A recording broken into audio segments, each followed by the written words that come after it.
একের পর এক অনুপ্রবেশকারী ও দালাল চক্রের খোঁজ সামনে আসতেই দেশের নিরাপত্তা নিয়ে চিন্তিত প্রশাসন।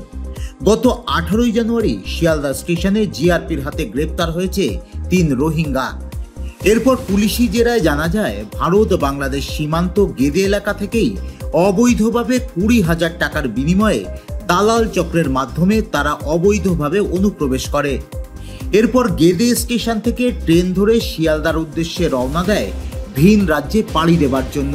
শিয়ালদা স্টেশন থেকে আটক করে জিআরপি।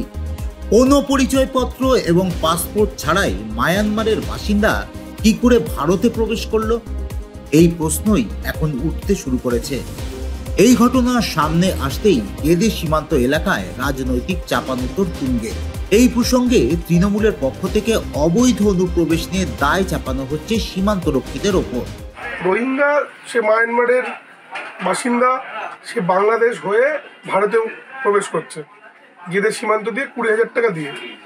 এর সাথে যদি আমাদের যারা ভারতের সীমান্ত রক্ষা বাহিনী বা বিএসএফ যারা আছে তারা যদি এর সাথে যুক্ত না থাকে, তারা যদি এদেরকে সীমান্ত না পার করায় টাকার বিনিময়ে, তাহলে এটা পার করতে পারবে না।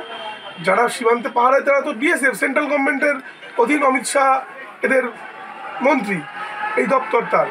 সেখানে যদি এইভাবে গাফিলতি হয় তাহলে তো আজ ভারতবর্ষে যে আমাদের সমস্যার মুখে আমরা পড়ছি, বাংলা সমস্যার মুখে পড়ছে, এর জন্য সম্পূর্ণভাবে বিএসএফ দায়ী। বিএসএফ এর নামে দোষ দিতে যে 20,000 টাকার মাধ্যমে রোহিঙ্গারা ইন্ডিয়ায় প্রবেশ করছে, এইটা হচ্ছে সম্পূর্ণ মিথ্যা কথা। রোহিঙ্গারা ইন্ডিয়ায় প্রবেশ করছে দালাল চক্রের মাধ্যমে। ইন্ডিয়ার যে ব্যবস্থা নেওয়া আছে, তার কাটা যেগুলোতে দেওয়া আছে, সেখান দিয়ে রোহিঙ্গারা প্রবেশ করতে পারে না। পারে যেখানে তার কাটা দেওয়া নেই। আর এখন হচ্ছে শীতকাল, চারিদিকে কুয়াশা, এই অন্ধকারের মাধ্যমে রোহিঙ্গারা ইন্ডিয়ায় প্রবেশ করছে। যদিও তৃণমূলের বক্তব্যকে পাল্টা কটাক্ষ করেছেন রানাঘাটের বিজেপি সাংসদ জগন্নাথ সরকার। অবৈধ অনুপ্রবেশ নিয়ে রাজ্য সরকারের সহযোগিতা ও মদত রয়েছে বলে এদিন দাবি করে বসলেন রানাঘাটের বিজেপি সাংসদ। রাজ্য জুড়েই রোহিঙ্গারা বাস করছে, কলকাতায় ভোটার হয়ে বসে আছে, এতে আশ্চর্য হওয়ার কিছু নেই, কারণ এদের দ্বারাই এই সরকার নিয়ন্ত্রিত হচ্ছে। আশ্চর্য কি আছে? আজকে একটা ধরা পড়েছে, জিআরপি ধরেছে, সব দোষ ওই বিএসএফের। কলকাতায় দখল করে রয়েছে, ফিরহাদ বক্তব্য দিচ্ছে, ওদিকে একজন মুর্শিদাবাদ থেকে একজন কেটে ভাসিয়ে দিচ্ছে, কেউ দখল করছে, ক্ষমতা দখল করে নিচ্ছে। কলকাতার মেয়র তিনি বলছেন এরাই তো রোহিঙ্গার পূর্বসূরি, এরাই তো রোহিঙ্গাদের মদতদাতা।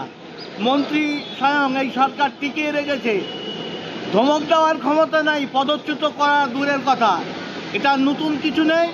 এ সরকার যতদিন আছে রোহিঙ্গারা থাকবে, আছে, এরাই সরকার টিকিয়ে আছে, ভোটই এদেরই কলকাতা দখল করে রেখেছে। তে আশ্চর্যের কি আছে? এটা অবৈধভাবে বাংলাদেশ থেকে অনুপ্রবেশকারীরা ভারতে এসেই দালাল চক্রের মাধ্যমে তৈরি করে ফেলছে আধার কার্ড এবং ভোটার কার্ড। পাশাপাশি ভোটার লিস্ট বা ভোটার তালিকায় তারা নাম তুলে ফেলছেন বলে অভিযোগ স্থানীয়দের। এছাড়া অবৈধ অনুপ্রবেশ নিয়ে সীমান্তে কাঁটাতার না থাকাকে আরও একটি বড় কারণ বলে মনে করছেন স্থানীয়রা। Bureau report, Asianet news Bangla. আমাদের ভিডিও ভালো লাগলে লাইক এবং শেয়ার করুন। কমেন্ট সেকশনে গিয়ে জানান আপনাদের মতামত। আরও ভিডিও পেতে আমাদের চ্যানেল সাবস্ক্রাইব করুন এবং প্রতি মুহূর্তে খবরের আপডেট পেতে প্রেস করুন বেল আইকন।